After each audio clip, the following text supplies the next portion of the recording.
होना एक बहुत ही बड़ी सामाजिक 3% शादियां के शादी समारोह में शामिल नहीं हो ताकि सबको जेल हो सकती है और जुर्माना हो सकता है। लेकिन मेरी समझ है कि बहुत आम लोग इस बात को नहीं जानते हैं। यदि यह डर उनके मन में या संदेश चला जाए तो स्वतः बाल विवाह करना बंद कर देगा आदमी।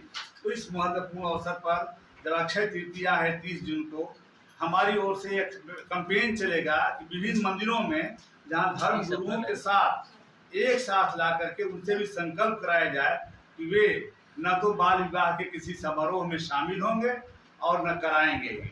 और जहां भी ऐसा होता है बाल विवाह के विरुद्ध भारत मुक्त कराने के, बाल विवाह मुक्त भारत बनाने के अभियान में वो शामिल होंगे, उसको आगे बढ़ाएंगे, सहयोग करेंगे। और इसी अपेक्षा के साथ कि आपका भी सहयोग मिलेगा धर्म गुरुओं को मोबिलाइज करने में, उत्प्रेरित करने में और समाज में बदलाव लाने के लिए इस मानसिकता को खड़ा करने में आप सबों के भी सहयोग की आवश्यकता है।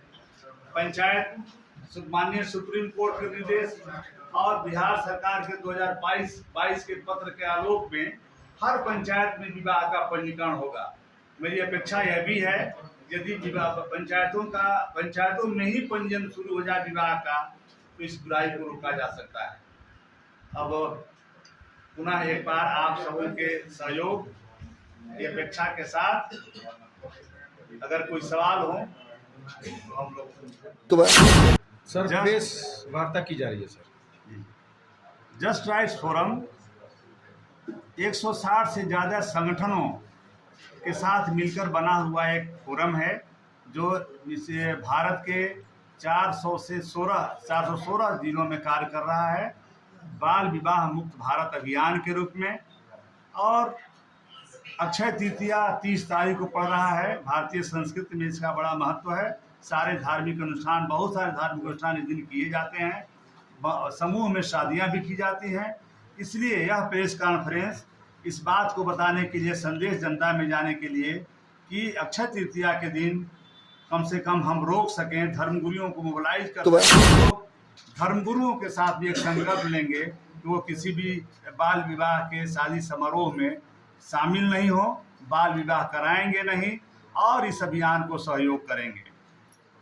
दूसरी बात कि एक संदेश जनता में जाना चाहिए जहाँ की जो बाल विवाह प्रतिषेध अधिनियम 2006 है, जिसमें किसी भी बच्चे के शादी ब्याह में जिसके लड़कों की उम्र जो 21 साल से कम हो, बच्चियों की उम्र 18 साल से कम हो, उसे ही हम बाल विवाह कहते हैं।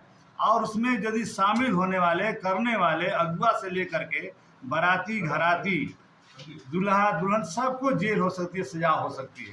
इसलिए इस संदेश को भी जनता में जाना चाहिए कि लोग इससे जागरूक हों और स्वतः बाल विवाह पर प्रतिबंध निषेध हो सके। 2030 तक सरकार और पूरे इस अभियान का ये है कि हम उसको समाप्त करेंगे और कम से कम जो आज 23.3% हो रही है शादियाँ, उसको कम करके हम 5% पर लाएंगे। क्या नाम हुआ सर आपका? मैं डॉक्टर ठाकुर रविंद्रनाथ और इस जिले में just rights forum for children का मैं संयोजक और करता हूँ सुराज के नेतृत्व में। सुराज या जस्ट राइट्स फॉर चिल्ड्रेन पूरे देश के 160 से ज़्यादा संगठनों का और 416 जिलों में कार्यरत संगठन है जो बाल विवाह की खात्मा के लिए कार्य कर रहा है। बात सवाई समझ है कि बाल विवाह का होना एक बहुत ही बड़ी सामाजिक बुराई है, जिसे माननीय सुप्रीम कोर्ट ने पॉक्सो के अंतर्गत इसको शामिल किया है। और बच्चों का विवाह यानी विवाह होने के बाद ही यौन संबंध बनाना एक रेप माना गया है। इसलिए इसका खात्मा जरूरी है। इस अवसर पर जब हम आपसे बात कर रहे हैं, 30 जून को अक्षय तृतीया है। हमारे भारतीय समाज में अक्षय तृतीया को बड़ा से महत्वपूर्ण माना गया है, जहां शादियां और विभिन्न अनुष्ठान भी अवसर पर हुआ करते हैं।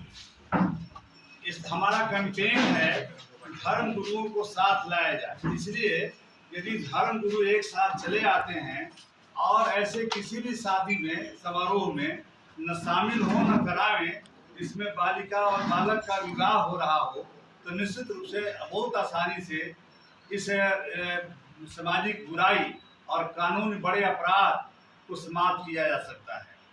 हम यह पूरी लड़ाई जिसे हम 2030 तक खत्म करना चाहते हैं, आज की अवस्था में 23.3% शादियां बाल विवाह हो रही हैं। यदि आपका सहयोग एक बड़े आंदोलन के रूप में बिना मीडिया को साथ लिए और बिना सक्रिय हुए कि किसी आंदोलन का बहुत बड़ा हम लाभ नहीं ले सकते हैं, हमारी समझ है।